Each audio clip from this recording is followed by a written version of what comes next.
My name is Stephanie Lozano, and today we'll be doing an analysis on GretchenamSpinnrade by Franz Schubert. Okay, so what I'll be talking about first is the form of the piece, and then we will be listening to the piece so that we can get a feel for it. And then I will go more onto the analysis, like the sequences, the motives, and also the text is really important with the motives because that helps create the scene for the song.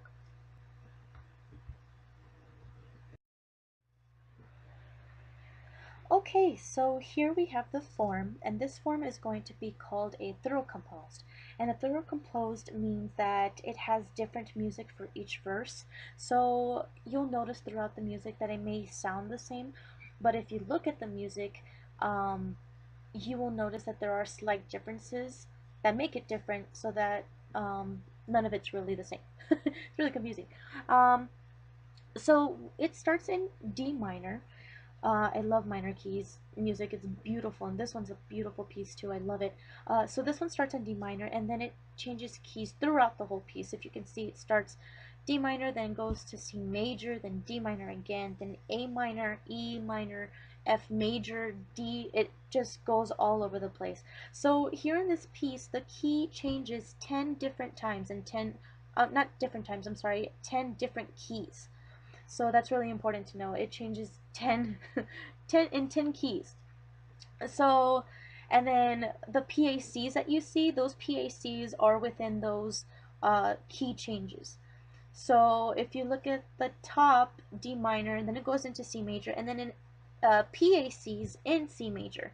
And then you see again, it goes to D minor, then A minor, then it cadences in the E minor, in PAC cadence, I'm sorry. And then so on and so forth. So this is what's really cool about this piece. I like how it changes keys, and there's one particular part where it changes keys within each measure, and it builds and builds, which I'll get to that point later. But so this is the form, and if you can see on the top, there's an weird looking thing that says suffix to prefix.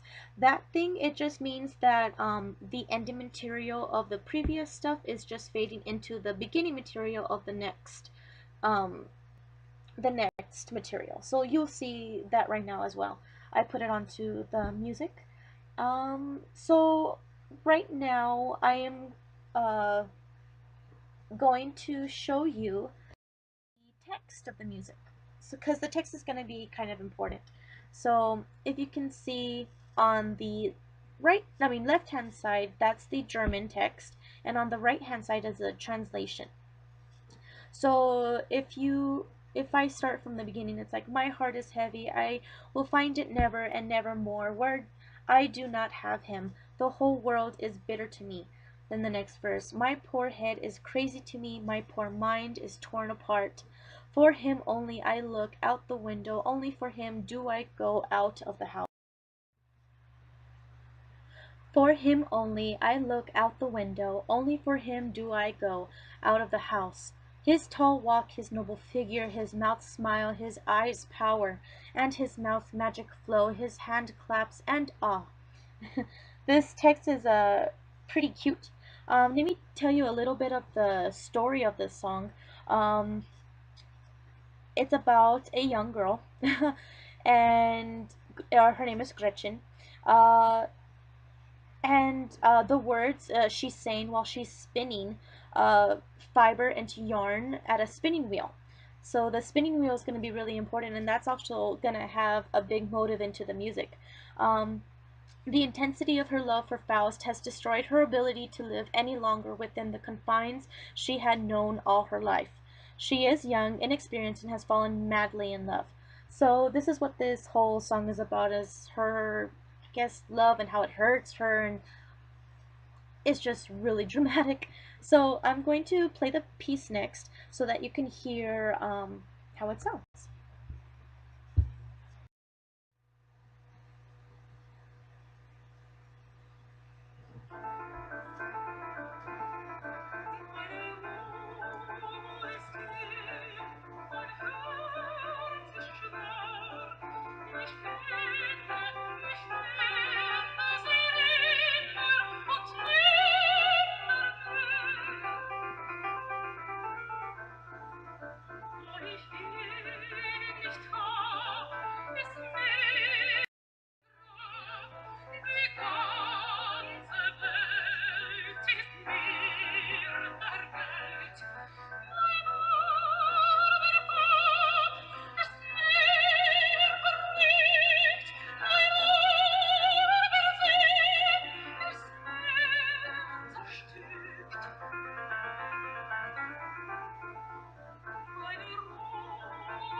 So wow, that was intense. I hoped you enjoyed that through hearing it. I mean, that's one of my favorite pieces ever, and I really hoped you liked it. I really love the end when it ends on a IAC, imperfect authentic cadence. It's just imperfection. It's beautiful. Sorry, got carried away. Anyways, so what you're looking at here is the beginning of the piece, and I want you to remember when I said about the background of this piece. It's a little girl and she's spinning fibers into a wheel, and the wheel, I guess, is just a significant thing, especially with this circled portion right here. That is what we call an accompaniment motive, and that accompaniment motive happens throughout the whole entire piece, and that signifies the wheel keeping turning and turning and turning all the time.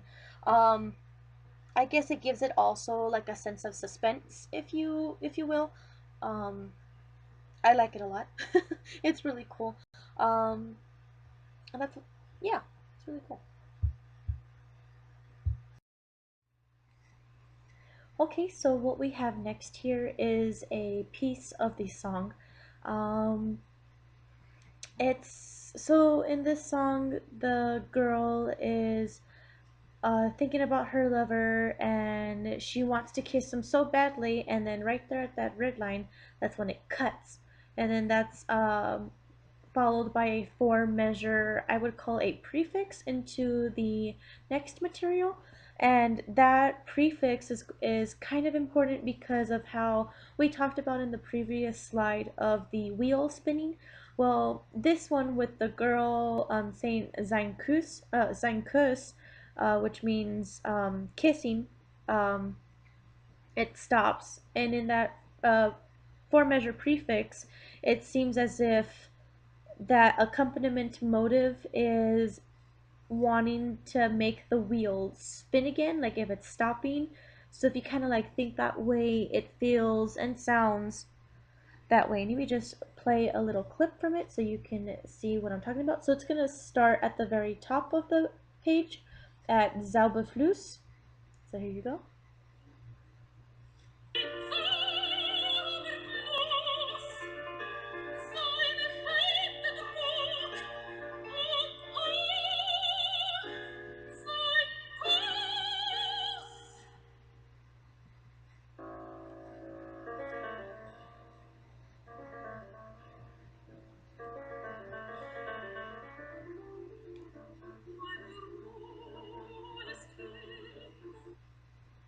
Okay, so that little four-part measure part, I really like that because that really envisions the wheel stopping, and it envisions the wheel like wanting to try to spin again, and then it goes, and then it spins, and then it's going, it's taking off.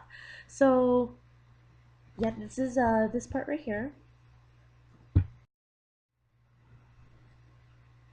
Alright, so this is the part that I was talking about earlier of where each measure a new key comes into. So if you see that highlighted area, it starts in D minor, then it goes to B flat major, then it goes to F major, then D major, then G minor, A minor, and it with each measure that those key changes, I feel personally that it just builds into the music. And the text in this music actually talks about um, how her lover looks like, and how he smiles, and how his eyes look like, and his figure, the way of his walk. Like, she just describes him, and I guess that emotion builds in her, and this is where it shows. So let me just play a little clip from that as well. There you go. So it's gonna start on the Mein Busen.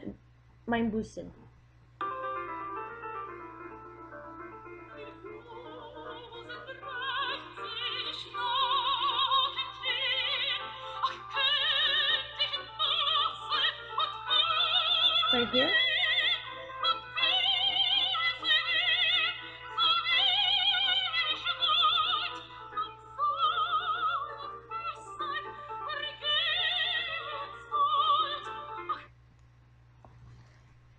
so that's the part where I think is really interesting, how just the key changes in this piece makes that emotion into the song. It's really fascinating. I love Schubert. Okay, so here we have our last part of the slide. This one is at the very last page of the piece. It's so what I want to talk about here is the previous slide that we watched and listened before, that builds up to what's happening right here. So how I said she's talking about her lover and she's describing him and everything, and then here in this part, she talks about how my piece is gone, at the very last part. My peace is gone, my heart is heavy, I will never find it, nevermore. That's what she's talking about here in this part. And it's kind of like a heartbreaking end and unsettling. And you can hear that, especially at the last chord. If you can see, it's an imperfect, authentic cadence. That's one of my favorite chords, actually. I love unsettling sounds and music and chromatic stuff and everything. So I'm sorry, got off track. Let me just play a little part for you of this piece.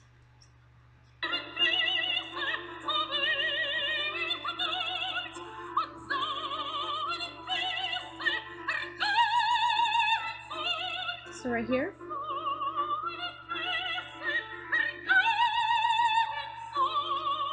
And that's where the piece ends. And here is the suffix.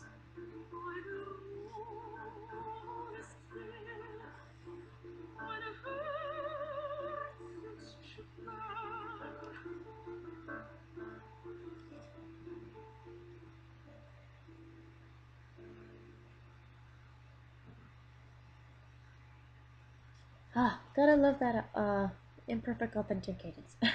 So if you can also tell in the suffix, that's where she is telling herself that she'll never find the love and she'll never have it, and it's so far away from her. So at the very last two measures, the piano accompaniment, that also, like how we were talking about the wheel, I feel that that trickles down to like the wheel slowly stopping, and then at the very end it's like unsettling. This whole piece is unsettling. So that's what I really like about this right here, and it's just a beautiful piece.